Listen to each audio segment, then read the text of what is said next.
শ্রী গুরু জয়। উপস্থিত হয়ে গেছি আপনাদের সামনে একটি অসাধারণ লীলা কাহিনী নিয়ে। আজকে আমরা জানব, মানুষ ভাবে ভুল করলে কেউ দেখে না, কিন্তু সময় চুপচাপ সব হিসাব রাখে। আজ তুমি যাকে অপমান করছো, কাল সেই কাজটাই তোমার নিয়তি হয়ে ফিরে আসবে। নিয়তি কাউকে শাস্তি দেয় না, সে শুধু আমাদের কর্মের ফলটাই ফিরিয়ে দেয়। আমরা দোষ দিই ভাগ্যকে, কিন্তু ভুলে যাই ভাগ্যটা আমাদের নিজেদের তৈরি। সবাই তো সুখ চায়, কিন্তু কর্মের কথা ভুলে যায়, আর সেখানে শুরু হয় জীবনের আসল পরীক্ষা। সুখ দুঃখ, হাসি কান্না, আলো অন্ধকার, শীত গরম, উত্থান পতন, আসা যাওয়া ইত্যাদি নিয়ে আমাদের অতি ক্ষীণ জীবন। জন্ম জন্মান্তরের সঞ্চিত কর্মফল আমরা ভোগ করেই চলেছি। যখন আমরা দুঃখে কষ্টে পড়ি, হোক সে শারীরিক বা মানসিক, আমরা দোষারোপ করি আমাদের নিয়তিকে। হ্যাঁ, এই জন্যই নিয়তিই দায়ী, তবে সে যে আমাদের কর্মফলের প্রতিরূপ। যারা এই ধরনের অজানা লীলা কাহিনী এবং অজানা তথ্য জানতে ইচ্ছুক, এবং যারা এখনো পর্যন্ত শ্রী গুরু চরণে সুখ এই চ্যানেলটিকে সাবস্ক্রাইব করেননি, আপনারা অবশ্যই সাবস্ক্রাইব করবেন এবং একটা লাইক করে দেবেন। লাইক করলে অনেক উৎসাহ পাই। সঙ্গে যারা যারা এই ধরনের অজানা কাহিনী জেনে সমৃদ্ধ হবেন, তাদের সঙ্গে শেয়ার করে ছড়িয়ে দিতে ভুলবেন না। শুরু করছি আজকের নিবেদন। এক সময় এক রাজ্যে একজন রাজা ছিলেন। খুব ন্যায়পরায়ণ, সৎ ছিলেন। আর রাজ্যের সকলেই ছিল খুব সুখী। রাজা ছদ্মবেশে তার প্রজাদের অবস্থা নিজের চোখে দেখে আশ্বস্ত হতেন যে তার প্রজাদের কোনো রকম সমস্যা আছে কি নেই। রাজা রাত্রে বেলাতেই নগর ভ্রমণ করতে যেতেন বেশিরভাগ সময়। একদিন রাজা দেখেন যে এক চাষির সুখের সংসারে রাতে সকলে ঘুমাচ্ছে।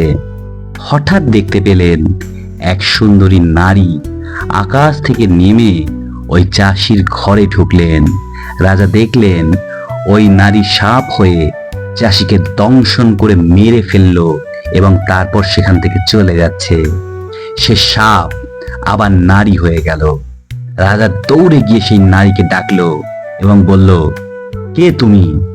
তখন নারী বললেন, আমি হলাম নিয়তি, সকলের নিয়তির দেবী। তখন রাজন বললেন, আমার নিয়তি দেখাতে পারবে দেবী? আমি মৃত্যুর পর কোথায় যাব? তখন দেবী নিয়তি বললেন, আমার হাত ধরুন রাজন, চলুন আপনার ভবিষ্যৎ দেখা যাক। তখন রাজা তার মৃত্যুর পর কোথায় যাবে সেখানে পৌঁছে গেল মুহূর্তের মধ্যেই। অপূর্ব সুন্দর মহল, চারিদিকে ফুলের বাগান, নদী, ঝর্ণা। এমন মহল দেখে রাজা ভীষণ প্রসন্ন হলেন। নিয়তি বললেন, রাজন, আপনি মৃত্যুর পরে এই মহলেই থাকবেন, চলুন ভিতরে যাওয়া যাক। তখন রাজন ভিতরে মহলের দিকে প্রবেশ করলেন। টের পেলেন বাজে দুর্গন্ধে ভরপুর মহল। রাজন বলতে লাগলেন, দেবী নিয়তি, এমন দুর্গন্ধ কেন ঘরে? এত সুন্দর মহলে এমন পচা গন্ধ? তখন দেবী নিয়তি বললেন, মৃত্যুর পর এই সুন্দর মহলেই আপনি থাকবেন, আর খাবার হিসেবে গ্রহণ করবেন এই ঘরে রাখা ঘোড়ার বিষ্ঠা, কারণ এটাই আপনার কর্মফল। রাজা তো অবাক হয়ে গেলেন এবং অবাক হয়েই রাজা বললেন, আমি আমি এমন কি করলাম যে ঘোড়ার বিষটা আমাকে খেতে হবে? তখন দেবী নিয়তি বললেন, রাজন, তখনের কথা আপনি ভুলে গেলেন, যখন নতুন বিয়ে করে গিয়েছিলেন এক স্থানে ঘুরতে। আপনি সুখে দিন কাটাচ্ছিলেন নতুন পত্নীর সাথে। এক অন্ধ বৈষ্ণব ভিক্ষার জন্য আপনার কাছে প্রার্থনা করতে লাগলো। আপনি বিরক্ত হয়ে সামনে পড়ে থাকা ঘোড়ার বিষ্ঠা ওই বৈষ্ণবকে ভিক্ষারূপে দিয়েছিলেন। ওই বৈষ্ণব ভক্তির সাথে ভগবানকে নিবেদন করে সেদিন সেই বিষ্ঠা গ্রহণ করেছিলেন। ওই অপরাধের জন্যই এই বিষ্ঠা আপনাকেও গ্রহণ করতে হবে। তখন রাজন বললেন, আমি কি এর থেকে উদ্ধার হতে পারবো না দেবী? কি কি কি কি করতে হবে দেবী নিয়তি আমাকে? তখন দেবী নিয়তি বললেন, বৈষ্ণব অপরাধ কখনো খণ্ডন হয় না, তবে আপনি এমন কাজ করবেন যা লোকের চোখে নিন্দনীয়, কিন্তু তা আসলে ভালো। তখন রাজা ঘরে চলে গেলেন এবং নিজের মেয়েকে নিয়ে রাজ্য ত্যাগ করে চলে গেলেন। সকলে ভাবল বাবা মেয়েকে নিয়ে পালিয়েছে, এই ভেবে নিন্দা করতে লাগলো। সে জঙ্গলে কুটির করে বসে থাকে। মেয়ে ভাগবত কথা বলে। রাজা ভাগবত কথা শোনে আর নয়ন জলে ভাসে। এইভাবে রাজা ভাগবতের মধুর কথায় ডুবে থাকতেন। যখন মৃত্যু হলো রাজনের, রাজন সে ঘরে পৌঁছলো। সুন্দর সে মহল, আর দুর্গন্ধময় আগের মতো নেই। ভাগবত কথায় সব অপরাধ তার খণ্ডন হয়ে গিয়েছে। না, সম্পূর্ণ অপরাধ খণ্ডন হয়নি, কারণ বৈষ্ণব অপরাধ শত ভালো কাজেও খণ্ডন হয় না।